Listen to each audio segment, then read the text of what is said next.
Hello, and welcome to another lesson on Advanced Project Management. This lesson on Advanced Project Management Fundamentals will cover project planning. Embarking on the journey of project management entails a meticulous planning and control process.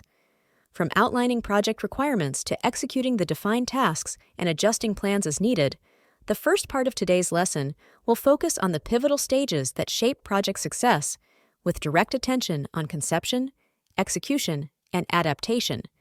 It provides a comprehensive overview of the integrated project planning landscape. The planning and control process involves three key stages. Firstly, in the conception and definition phases, a comprehensive plan is formulated outlining project requirements, work tasks, responsibilities, schedules, and budgets. Secondly, during the execution phase, the planned work is carried out, and project progress is closely monitored and assessed.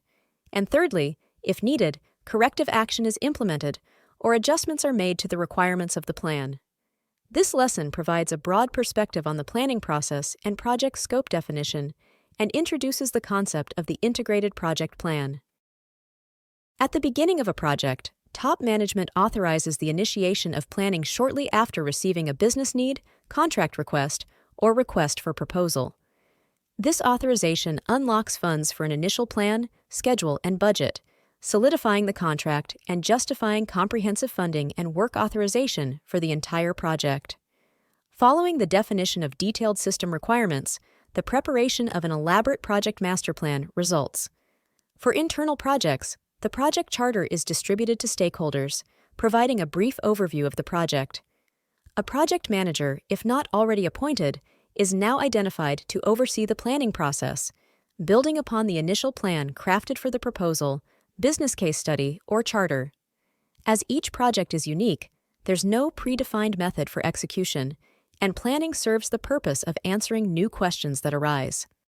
The formalized planning process unfolds in distinct steps and answers the following questions: what, for how much, and by when? Define project objectives, scope, system requirements, specifying deliverables, end items, and performance targets. Criteria for customer acceptability are integrated into scope and requirements. How? Define specific work activities, tasks, or jobs required to achieve objectives and requirements, encompassing planning, control, and administration activities. Who? Establish the project organization, identifying departments, subcontractors, and managers while outlining their responsibilities. When, in what order? Develop a schedule illustrating the timing of work activities, incorporating deadlines and milestone dates. How much and when? Formulate a budget and resource plan, allocating funding and resources to support work activities in alignment with the project schedule. How well? Develop a plan to review and control work performance, ensuring adherence to schedule, budget, and user system requirements. Repeat. How much, when, and how well? As necessary, revise and refine aspects of the plan based on recent information, project progress, and updated estimates. While familiar projects may draw on past experience and historical records for answers, first-of-a-kind projects present unique challenges, requiring a meticulous approach from the outset. Rarely are projects entirely familiar or unprecedented, prompting a blend of past experience and novel considerations in the planning process. Project planning commences early in the project lifecycle, often before official authorization. Typically initiated during proposal preparation, a preliminary project team is assembled, and crucial decisions regarding necessary resources are made. The team crafts a project summary plan for inclusion in the proposal, utilizing procedures that will evolve into a more comprehensive and detailed master plan. It's worth noting that while the summary plan in the proposal is tailored for the customer, the project master plan serves as an intricate guide for the internal project team. The planning estimates the required work, resources, project duration, and cost during proposal preparation. The summary plan in the proposal succinctly presents enough information to offer the customer a comprehensive overview of the project and its associated costs.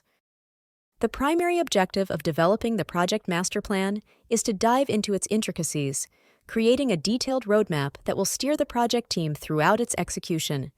The plan primarily details the immediate, upcoming phase of the project, leveraging the most available information. Subsequent phases are released when additional information becomes accessible, allowing for more precise determinations. The composition of the project master plan is contingent on factors such as project size, complexity, and nature, and it comprises 3 parts. 1.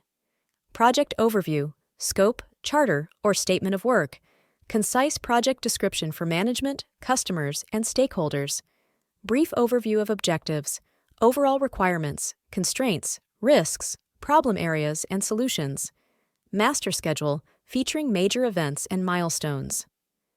2. Management and organization section, encompassing project management and organization, key personnel and authority relationships, manpower, workforce requirements estimates, skills, expertise, and recruitment strategies, and training and development, executive development and personnel training necessary to support the project. 3. Technical section, consisting of major project activities, timing, and cost high-level user requirements and system requirements work breakdown structure, work packages with detailed descriptions, including resources, costs, schedules, and risks responsibility assignments, list of key personnel and their responsibilities for work packages and other project areas, project schedules, generalized project and task schedules highlighting major events, milestones, and critical action or decision points, budget, cost accounts, and sources of financial support, estimates and timing of all capital and development expenses, quality plan, measures for monitoring quality and accepting results for individual work tasks, components, and end item assemblies, areas of uncertainty and risk plan, risk strategies, contingency plans, and mitigation plans for areas posing the greatest risk work review plan, procedures for periodic review of work,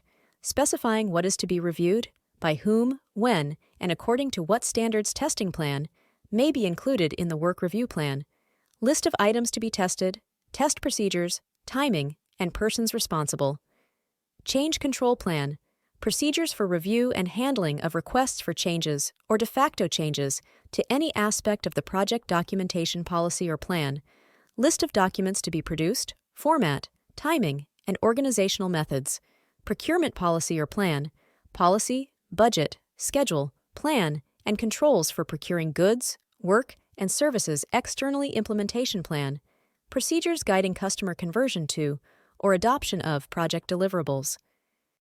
This is the end of this segment of our lesson. In the next segment, we shall be discussing scope management. This course is presented to you by South Europe College. Thank you for listening, and see you on our next segment.